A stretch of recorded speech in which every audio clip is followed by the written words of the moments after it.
Town municipal corporation सदर कराची में opposition leader Munir Iqbal गद्दी ने कहा है कि टाउन चेयरमैन के एतमाद के वोट के हवाले से कोई इजलास नहीं हुआ, दावत के नाम पर बुलाकर धोखा किया गया। सदर टाउन में अपोजिशन लीडर मुनीर इकबाल गद्दी ने फिक्र और अमल से गुफ्तगू करते हुए कहा कि हमें दावत के नाम पर बुलवाया गया था, जिसको इजलास का नाम और एतमाद के वोट का नाम देने की मजम्मत करते हैं। पहली बात यह है कि मैंने लेटर भी अपना तहरीरी तौर पर मीडिया में तशहीर कर दी है। वाइस मेरी कौंसल ग्रुप में मौजूद है, तमाम दर तफसीलात मैंने उसमें बता दी है। बाहैसियत opposition leader Pakistan Peoples Party मैं इस इजलास को कंडेम करता हूँ। ये इजलास के नाम पर बहुत बड़ा धोखा किया गया था।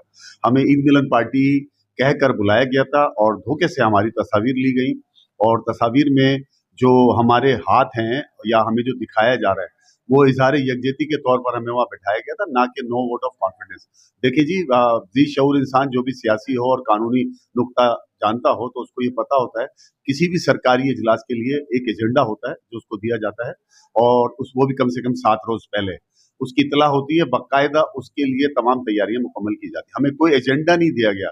और रहा सवाल वोट ऑफ कॉन्फिडेंस, किस बात का vote of confidence? Mansoor Ahmed Sheikh साहब पीटीआई के चेयरमैन हैं और पीटीआई के 15 मेंबर हैं। अरे साहब, अगर वोट ऑफ कॉन्फिडेंस है तो अपने लोगों के साथ करें, आपका तो कोरम पूरे हैं, हमसे किस बात का कॉन्फिडेंस? सबसे बड़ा झूठ तो ये पकड़ा जाता है। और फिर वो एक सवाल जो मैंने अपनी वॉइस में भी छोड़ा है और इसमें भी किया है कि मंसूर शेख साहब हलफ ले लें, हलफ लेके ये बोल दें कि ये इजलास था, ठीक है। और मंसूर अहमद शेख साहब ने जो है मुझे इजलास की दावत दी थी, ना कि ईद मिलन पार्टी की।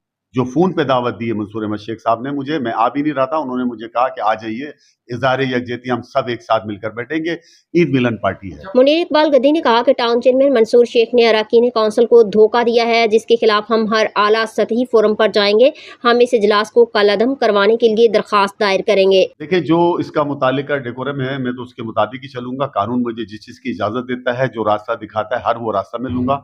मैं लोकल कमीशन में जा रहा हूँ, मैं लोकल मिनिस्टर के पास जा रहा हूँ, सेक्रेटरी लोकल गवर्नमेंट के पास जा रहा हूँ और इसके अलावा जो जो मुतालिका तौर पर मेरी मदद कानून रास्ता देता है वो मैं हासिल करूंगा। या तो मंसूर अहमद शेख साहब इस बात को तस्लीम कर लें कि ये इजलास नहीं था, नहीं तो इंशाअल्लाह ताला मैं इंसाफ के लिए और सच के लिए, ये बात तो खैर सियासी नहीं है, मैंने तो उस वक्त भी कहा था कि सियासी बात नहीं है, ये फैसला होगा सच और झूठ का, सही और गलत का।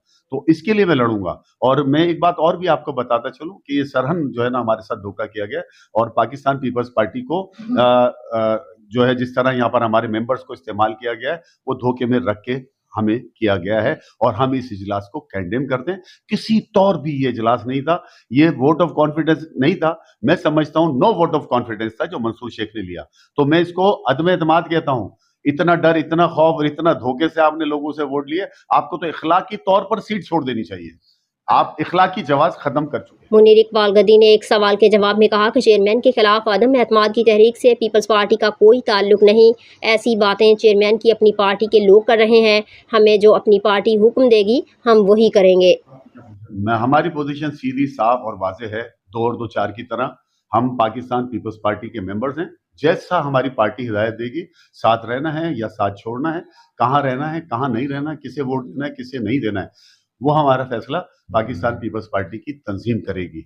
और रहा सवाल अदम एतमाद, पाकिस्तान पीपल्स पार्टी अदम एतमाद नहीं ला रही है और ये अफवाहें जो गर्म कर दी गई थी, तो मैं पहले बताता चलूं कि मंसूर अहमद शेख साहब को वोट ऑफ कॉन्फिडेंस अपने मेंबर से लेना था। ये उनके मेंबर अदम एतमाद ला रहे थे, पाकिस्तान पीपल्स पार्टी नहीं। मैं ये बात भी वाजे कर देना चाहता हूँ, ये जो हमारे ऊपर एक टैग लगाया जा रहा है कि पाकिस्तान पीपल्स पार्टी अदम एतमाद ला रही थी, पाकिस्तान पीपल्स पार्टी कोई किसी किस्म की अदम एतमाद नहीं ला रही थी। ये शेख साहब के पीटीआई के अपने मेंबर अदम एतमाद ला रहे थे, जिसका खौफ डर इतना था कि उन्होंने धोखाधड़ी तक ये काम पहुंचा दिया। और सियासत में और टाउन काउंसिल का जो तारीख लिखी जाएगी उसमें ये इबरतनाक वाकया और शर्मनाक वाकया जरूर लिखा जाएगा। अपनी नौयत का अनोखा कारनामा ये मंसूर अहमद शेख साहब ने किया।